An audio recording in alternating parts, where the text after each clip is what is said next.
غمقان حول الفم غير طريقه التفتيح اللي احنا بنعملها ان هي بتبوظه اكتر او بتغمقه اكتر.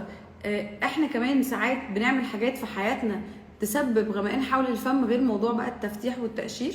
زي مثلا ما بنهتمش بالمنطقه دي خالص في الترطيب، او بنستخدم كريم مرطب فيه مواد فعاله قويه فتسبب جفاف المكان ده. المكان ده عامل زي بالظبط تحت مدار العين او حوالين العين.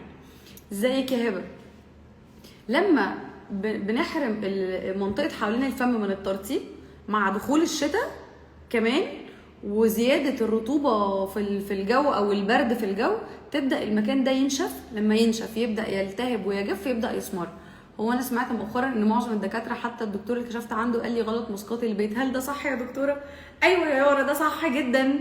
وانا كنت حاسه ان انا يعني بزعلكم قوي لما بقول بلاش مسقط طبيعيه في البيت، وبحس انه الناس بتزعل مني